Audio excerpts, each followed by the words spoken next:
आज के इस डीप डाइव में आपका स्वागत है। आज हम दो बहुत ही अलग लेकिन आपस में गहराई से जुड़े हुए विषयों को डीकोड करने वाले हैं। एक तरफ हम ये समझेंगे कि कैसे बड़े ऐतिहासिक नैरेटिव हमारे अतीत और हमारी सोच को आकार देते हैं, और दूसरी तरफ हम ये जानेंगे कि कैसे आज के मॉडर्न युग में कोई भी इंसान एआई की मदद से अपनी खुद की बेहद प्रभावशाली कहानियां गढ़ सकता है। आज के हमारे इस सफर के कुछ मुख्य पड़ाव होंगे। हम शुरुआत करेंगे 200 साल के कॉलोनियल मिथक और असली ब्रिटिश विस्तार के न्यूट्रल एनालिसिस से।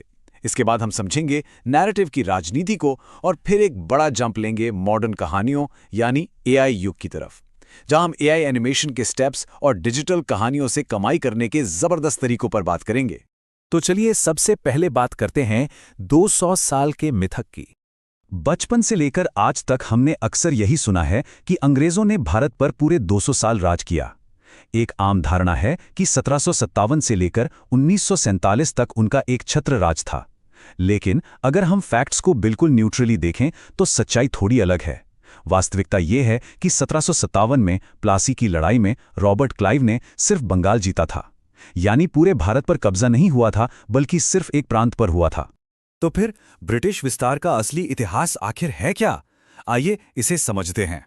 अगर हम एक तथ्यात्मक टाइमलाइन पर नजर डालें तो ईस्ट इंडिया कंपनी ने रातों रात पूरे उपमहाद्वीप पर कब्जा नहीं कर लिया था। बंगाल जीतने के दशकों बाद उन्हें मैसूर, मराठा और सिख साम्राज्य जैसी बड़ी ताकतों को हराने में लगभग एक पूरी सदी लग गई, और आखिरकार 1857 के विद्रोह के बाद ही ब्रिटिश साम्राज्य का औपचारिक शासन पूरी तरह से स्थापित हो पाया। और यहाँ पर जो सबसे अहम नंबर निकल कर आता है वो है 100। अंग्रेजों ने भारतीय उपमहाद्वीप को जीतने में लगभग 100 साल लगाए, और उसके बाद उन्होंने पूरे भूभाग पर केवल अगले 100 वर्षों तक ही शासन किया। यानी ईस्ट इंडिया कंपनी का प्रभाव जरूर था, लेकिन 200 साल की पूर्ण गुलामी की बात फैक्ट्स के हिसाब से पूरी तरह सटीक नहीं है। अब यहाँ एक बहुत ही दिलचस्प सवाल उठता है। अगर ये 200 साल वाली बात ऐतिहासिक रूप से सटीक नहीं है, तो ये इतनी गहराई तक पैठ कैसे बना गई? यही एंट्री होती है नैरेटिव और राष्ट्रवाद की राजनीति की। इतिहास की कहानियां अक्सर आज की राजनीतिक जरूरतों के हिसाब से गढ़ी जाती हैं। बेनेडिक्ट एंडरसन का एक बहुत ही मशहूर कोट है कि शर्म राष्ट्रवाद की एक अहम बुनियाद है। इसका सीधा सा मतलब यह है कि लंबे समय तक चली गुलामी की कहानियां अक्सर आधुनिक राष्ट्रवाद को खड़ा करने के लिए इस्तेमाल की जाती हैं। ये लोगों के मन में एक सामूहिक शर्म की भावना पैदा करती हैं, जो फिर उन्हें एक साझा पहचान के नीचे एकजुट करने का काम करती है। अगर हम इसे बिल्कुल वस्तुनिष्ठ नजरिए से देखें तो अलग अलग राजनीतिक आंदोलन अपने अपने राष्ट्रवाद को गढ़ने के लिए इसी खास तकनीक का इस्तेमाल करते हैं। चाहे वो आधुनिक भारतीय राष्ट्रवाद के लिए 200 साल की गुलामी का नैरेटिव हो, हिंदू राष्ट्रवाद के लिए 1200 साल की गुलामी का दावा हो, या फिर कश्मीरी अलगाववाद के लिए 1586 से विदेशी शासन की कहानी हो, पैटर्न बिल्कुल सेम है। लंबे समय तक दबे होने की एक सामूहिक कहानी का इस्तेमाल करना। तो ये तो बात हुई कि कैसे बड़े बड़े राजनीतिक आंदोलन मैक्रो लेवल पर राष्ट्रों के नैरेटिव गढ़ते हैं। लेकिन अब हम एक बहुत बड़ा शिफ्ट देखने वाले हैं, क्योंकि आज तकनीक ने माइक्रो लेवल पर हर इंसान को ये ताकत दे दी है कि वो अपनी खुद की डिजिटल कहानियां बना सके।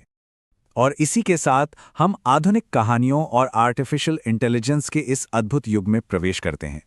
आज किसी भी भारी भरकम बजट या बड़े स्टूडियो के बिना घर बैठे high quality Disney Pixar style की 3D एनिमेटेड कहानियां बनाना बिल्कुल मुमकिन हो गया है। एआई एनिमेशन ने इस पूरी प्रक्रिया को इतना सुलभ बना दिया है कि बिना किसी तकनीकी एक्सपर्टीज के चैट जीपीटी और फ्लो एआई जैसे टूल्स का उपयोग करके कंसिस्टेंट कैरेक्टर्स और परफेक्ट लिप सिंकिंग वाले सिनेमैटिक वीडियो बनाए जा सकते हैं। वॉइस ओवर म्यूजिक या साउंड इफेक्ट्स के लिए अब अलग अलग भटकने की बिल्कुल जरूरत नहीं है, सब कुछ एक ही जगह हो जाता है।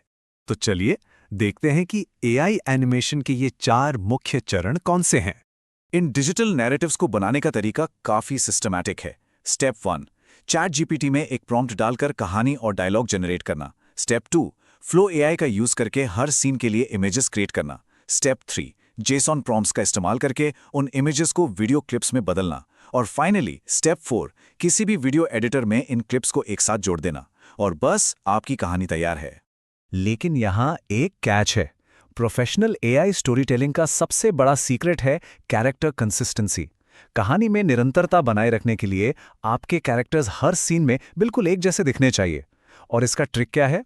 फ्लो एआई में नए टेक्स्ट प्रॉम्प्ट के साथ बस अपने पिछले सीन की इमेज को अपलोड कर दीजिए। इससे कैरेक्टर्स के चेहरे और कपड़े थ्रू आउट द स्टोरी बिल्कुल सेम रहते हैं। शायद यहाँ ये सवाल उठे कि इसमें खर्चा कितना आएगा। तो बता दें कि फ्लो एआई में लॉगिन करने पर हर दिन आपको 150 फ्री क्रेडिट्स मिलते हैं। जी हाँ, 150।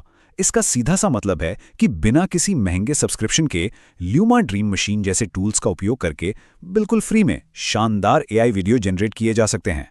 अब आते हैं सबसे दिलचस्प हिस्से पर, डिजिटल कहानियों से कमाई। जब अपनी कहानियां खुद गढ़ने का स्किल आ जाए तो इसे सिर्फ एक हॉबी तक सीमित क्यों रखना? इससे कमाई के मेनली 3 रास्ते हैं। पहला, एक कंसिस्टेंट कैरेक्टर के साथ अपनी खुद की एनिमेटेड यूट्यूब सीरीज बनाना और एड्स से पैसा कमाना। दूसरा, फाइवर या अपवर्क पर फ्रीलांस एनिमेटर के तौर पर काम करना, जहां लोग एक वीडियो के हजारों डॉलर तक चार्ज करते हैं। और तीसरा ऑप्शन है अपना खुद का एक एआई डिजिटल इन्फ्लुएंसर बनाना। ये इन्फ्लुएंसर वाला तरीका सच में माइंड ब्लोइंग है। आज एआई से बने ये वर्चुअल इन्फ्लुएंसर्स सिर्फ स्क्रीन तक सीमित नहीं है। ये डिजिटल कैरेक्टर्स सैमसंग और डियोर जैसे रियल वर्ल्ड के बड़े कॉर्पोरेट ब्रांड्स के साथ बकायदा स्पॉन्सरशिप डील्स क्रैक कर रहे हैं और तगड़ी कमाई कर रहे हैं। है ना कमाल की बात?